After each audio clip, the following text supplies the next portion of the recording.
Hello, I'm here with my friend Mitzi and my other friend Chris Thompson. I'm just the dog petter. Sup Daily. Sup Daily. Hi. SUP Daily is his channel, or Sup Ricky06. He's been on my Wheezy Waiter channel a couple times. I think this is our third time. Third time, and usually we talk about fitness, and it's usually around the holidays because you. Oh no, we shouldn't have brought Mitzi. Because you come back to Chicago to visit. And the summertime, we did summertime. Yeah, that's true. We did do summertime. And so I thought, since I'm training for a marathon, as you've seen in previous videos, I would talk to you about it. Because you've ran. How many marathons have you run? I have only done one marathon. One? It was one marathon. Which one? Chicago. I went to Chicago. And how was it? It was an experience, for sure. Okay. Well, I was overseas, and I didn't have the ability to properly train, so I only trained for 2 months. And usually you should train for about 4. Yes, that's short. You look a little out of focus. You should scoot up a little. There you go. There you go. I have trouble focusing sometimes. I know.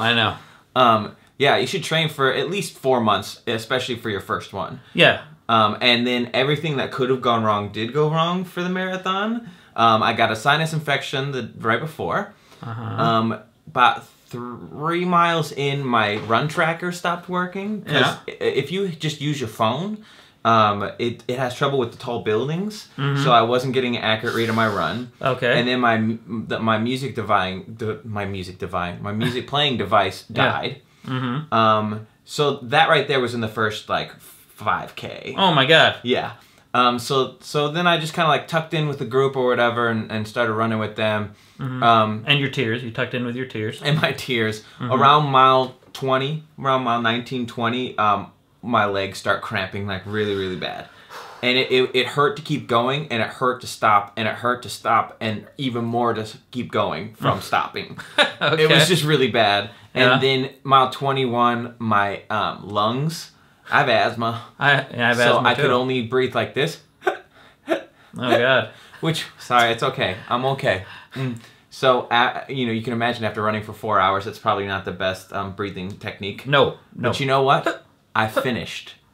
Congratulations, dude. Do you want to say what your time was? I don't know what your time was. It was 4:24. That's awesome. Yeah. I'm hoping to get under 4.5. That's basically my goal. Yeah, it's not that hard, but I'm just hoping to do that. That's 10. I did a little over. I did between 9 and 9:30 pace the entire marathon up until mile 20, and then I started doing 12-minute miles. 2 weeks of training, 2 months of training, 2 months of training. Not bad. I'm gonna probably be doing more than 4 months of training. Okay, that's good. I don't.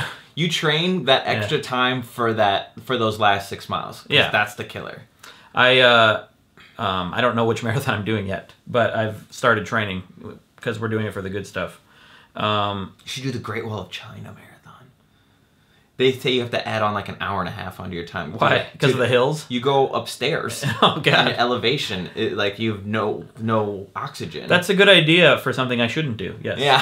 Thank you. I appreciate that. Yeah. I'm doing. Well, what was your training, or what? I mean, what was your training, and what should the training be? Well, I used a training program called Hal Higdon, HALHIGDON. That's what I'm using. It's perfect. It's great.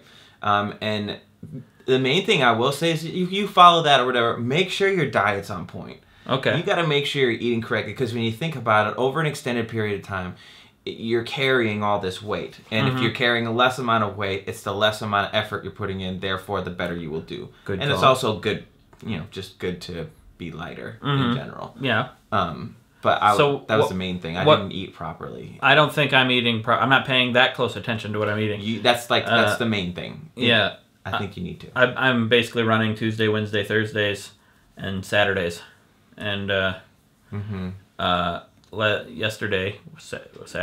today's Monday. 2 days ago, Saturday, I ran 5 miles. The week before Saturday, I ran 6 miles, nonstop for an hour. Like that was the longest I've ever ran in my life so far. Well, and that's the thing. Everyone starts at a certain point, but it doesn't mean because you're not used to running longer distances that you can't.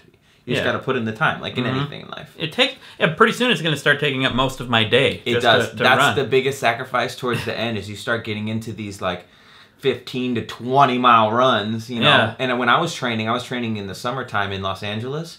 So to run these like 15-mile runs. I feel so bad for you. Well, I'm saying like where I live gets up to 100 degrees. Ooh. I did my 15-mile run at 4 o'clock in the morning, and it was already 80 degrees outside. Yeah. You know, so it's a time commitment. I guess running in the brutal heat is probably worse than running in the brutal cold. Oh, for sure. Yeah. For sure. Yeah. You got to carry water with you, and you probably should anyway. You have to anyway. Like get a couple little water things or whatever. Mm-hmm. Those performance gels. Mm-hmm.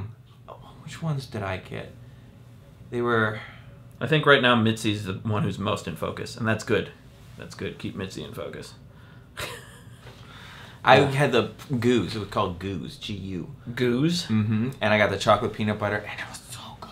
Goose? Goose. G. You gotta shoot goo. Okay, I gotta shoot goo into your mouth. Okay, let's bring it back. Let's bring it back. It's here. So what should my diet be then? I mean, I've always been a firm believer, burly men levers.